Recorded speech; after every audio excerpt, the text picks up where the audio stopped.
There's a lot of people who may or may not know they're in big financial trouble. And my concern is today there's a lot of people, maybe they're not rich, but they're going to go broke. But let me give you my background on this whole thing about why we're in this crisis. 1974, I was just getting out of the Marine Corps. I was stationed in Hawaii at Kaneohe Bay Marine Corps Air Station, and I was looking for a job. So I went and I got a job with the Xerox Corporation, not because I love Xerox machines, but I had to learn how to sell. And that was the main reason. So I interviewed with two companies, IBM and Xerox. I took Xerox. At the same time, there was this new thing called ERISA, which I really wasn't paying much attention to, but because I was interviewing with people, I kept hearing things called ERISA. And ERISA stands for Employee Retirement Income Security Act. And every time they say the governments tell you they're going to secure your retirement, you know it's toast. I mean, I don't trust my government as far as I can throw it, and you can't throw it anywhere. So ERISA then led to this thing called the 401k. So over the next couple of years, like say 74 to like 78, I saw this exodus of school teachers leaving the profession, and it goes my whole family of school teachers, and they were becoming financial planners. It sounded good, like they were experts and all this. And all I was saying to my sick and not so politically correct dark side, this is the poor leading the foolish. And I said, we're going to have a disaster coming. So you have these guys who know nothing about money, school teachers, or all these other people who are just quitting their jobs to have a profession called financial planner. And then they're advising people who knew nothing about money about their financial future. I said, man, that's going to be a train wreck in the future. Well, this is the show. The SOS is here. So if you are an old guy like me, a baby boomer who's had a 401k or an IRA, what I call defined contribution, DC pension plans, this is your show. And if you're a young person with a 401k, take laps around the rosary beads for you tonight because you're an idiot. So this is what this show is about, because you might be in financial trouble. Your parents or your grandparents might be in severe financial trouble today because that 1974 Act, the ERISA Act, which led to the 401k and these IRAs and Roth IRAs, was specially designed for people who want to be told what to do. Go to school, get a job. Dave Ramsey's a friend of mine, and he says live debt-free. And truthfully, most people should do that, but I would never do that. Debt is money. So I come from the other side of the coin. It's all coins of three sides, heads, tails, and the edge. So on the other side of the coin is Dave Ramsey saying live debt-free, and most people should because they don't know how to handle debt. On the other side of the coin is I went to school to learn how to handle debt, how to raise capital using other people's money. And when you've lost somebody's money, it's pretty frightening. And so that's why I don't do this stuff, because that's the problem. You got conditioned to be led by foolish people who tell you what to do with your money. And I meet so many young people, I got a great job. It's got a 401k. I drop to my knees and take laps around the rosary beads and say, this person's in severe trouble down the road. So with that, as you know, the markets are crashing. Our debt to GDP ratios are now like 125%. It's never been this high. We're the biggest debtor nation in the world. And people are in trouble. I don't really know what's going to happen, but something has to give. You just cannot keep printing money to solve financial problems. But if you awaken your financial genius, greed is good. I mean, getting rich is fun. It's the most fun game I play. And the reason I like it is because markets go up and markets go down. It's like life. And it's just real life. But most people, so awaken your financial genius and take control of your financial future. So that's what happened for me, was that when having a rich dad and a poor dad, I saw my poor dad, a PhD from Stanford and Chicago and University of Northwestern. He was just so content to have a PhD and a job and a government pension. Government pension is kind of a defined benefit plan where you guaranteed a paycheck for life. That's defined benefit. And that's why so many people are government employees, which is why our government's going broke. Got all these people who get a government job for the defined benefit pension plan. We all know that. We know you're cowards. And, you just want to be told what to do and have somebody take care of you, give you a bottle of milk, which is no baby formula in it, unfortunately, but you're sucking on the nipple of the government, and the government's broke. That's a defined benefit pension plan. And then in 1974, they shuffled off to Buffalo all the baby boomers into defined contribution, which meant you had to contribute to it. And if it was there when you retired, good luck. You were lucky. But if it's not there, and that's what we're saying with this SOS show, it might not be there.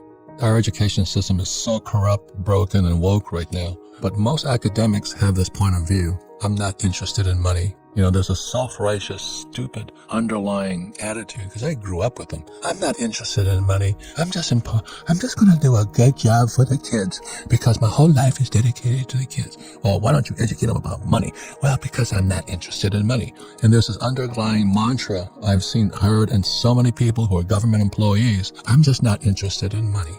It's the biggest bunch of crap I've ever heard, because they're the first guys that fight when you take their paycheck away. And they'll sell their soul for their paycheck.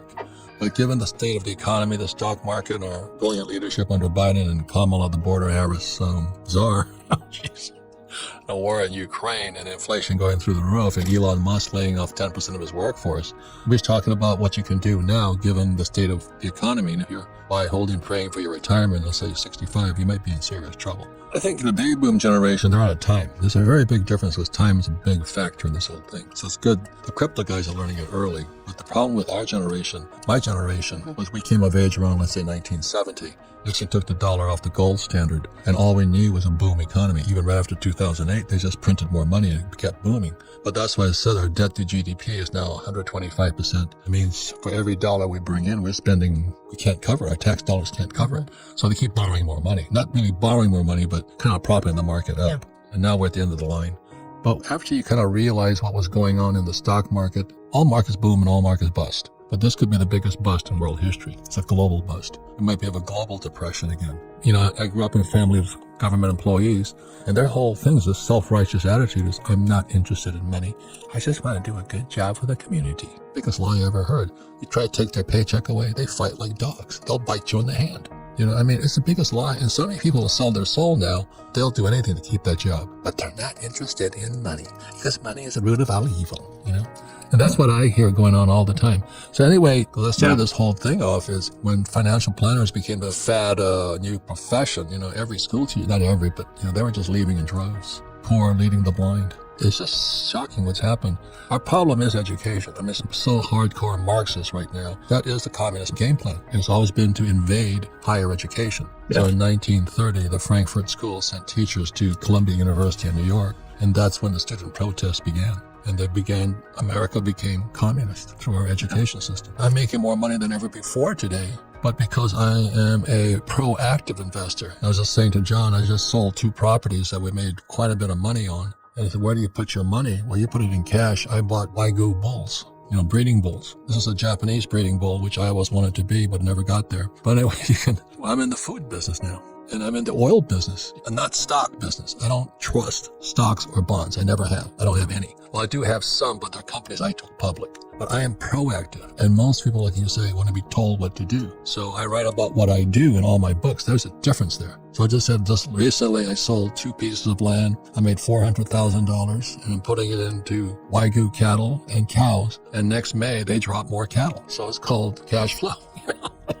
It's not that hard to do, but you have to kind of know what you're doing. So my whole strategy, being a Marine and a C student and never been bright in school, I always ask people who are doing what I wanted to do.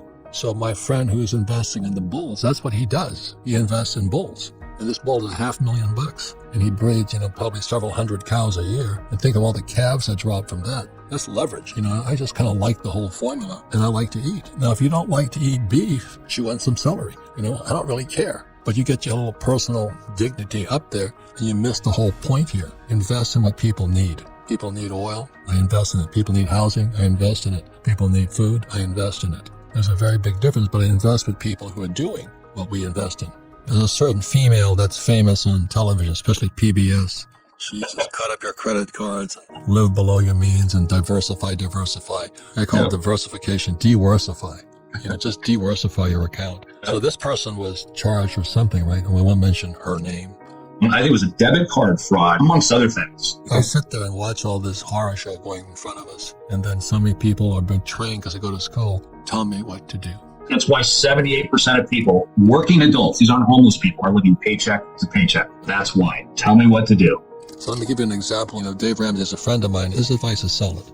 You know, live debt-free. But the other side of the coin is somebody like me. And what I studied was how do I use debt as money? Because debt became money in 1971. You know, so I learned how to borrow money because debt is tax-free. Then I invest in property. And then I get my income tax-free because appreciation, depreciation, or amortization. I use the tax laws. But that takes study. You don't just do it overnight, but you got to study. If you want to be told what to do, just listen to the TVs and pray. I mean, buy, hold, and pray, I call it. During a crash is when you make most of your money. What Kim and I started off, I don't know how many years ago now, it was miserable. Tenant problems, breakdowns, this, that, painting, costs go above your rents, and you learn management so quickly.